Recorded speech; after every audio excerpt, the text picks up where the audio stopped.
Exercice 49, correction. Donc, on vous demande dans cet exercice de construire un triangle qui s'appelle, un rectangle qui s'appelle MANU. Et on vous donne deux dimensions, MA4 et MU5. Donc, comme d'habitude, vous l'avez bien compris, on va faire un petit schéma pour comprendre comment ça fonctionne. Donc, on y va. Hop, alors, on trace un rectangle. Un schéma à main levée, c'est toujours le même principe. On le trace sans connaître les dimensions. M, A, N et U. Alors, on sait que MA est égal à 4 cm et on sait que MU est égal à 5 cm. Alors, on peut faire une remarque intéressante sur ce schéma, c'est que vu comme ça, il est faux, puisque le côté de 4 cm a l'air plus grand que le côté de 5 cm. Mais c'est bien tout à fait normal, puisque comme c'est un schéma à main levée, d'abord, un, il n'a pas vocation à être précis, et deux, on ne pouvait pas savoir à l'avance, quand on a placé les points M, A, N et U, quelles étaient les longueurs les plus grandes. Et d'ailleurs, ça n'a absolument aucune importance pour la suite de la construction, puisqu'on va pouvoir après faire les mesures en vraie grandeur. Et là, ça collera bien avec les données qui sont proposées.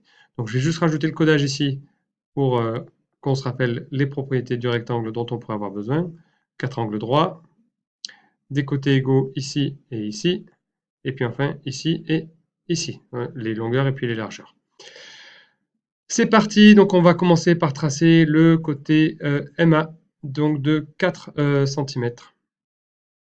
Donc je trace un côté de 4 cm ici. Voilà. Ensuite, un petit coup d'équerre pour faire un angle droit. Hop là, j'aurais pu tourner dans l'autre sens, ça aurait été plus vite. Un petit coup d'équerre ici pour mettre un angle droit. Je trace jusqu'au bout parce que je ne connais pas la longueur. Je tourne mon équerre.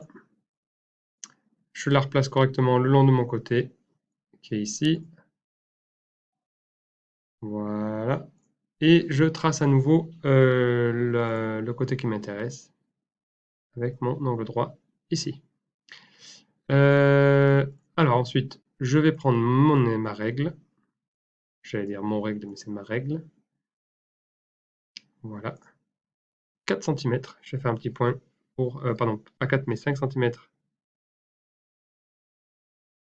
C'est ici.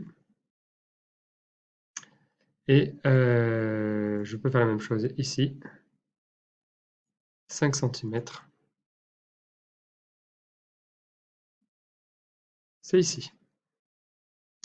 Et donc maintenant, je retourne ma règle. Je la prends dans le bon sens. Et j'ai juste à tracer le côté qui est ici et qui mesure toujours bien 4 cm, bien sûr, puisque c'était la longueur de départ. Voilà, hop. Et bien sûr, après, on efface les traits de construction ou pas. C'est pas très important. C'est bien la construction, bien sûr, et la manière de construire qui compte le plus. Et donc là, on a les sommets M, A, N, U. On code la figure. 4 angles droits. Voilà. Et donc là, 4 cm et 5 cm. Alors bien évidemment, si jamais vous avez fait la figure dans l'autre sens avec le côté de 5 cm horizontal et puis les côtés de 4 cm verticaux, c'est tout à fait correct, hein, si vous l'avez fait dans ce sens-là en fait ou bien dans ce sens-là, ça n'a aucune espèce d'importance.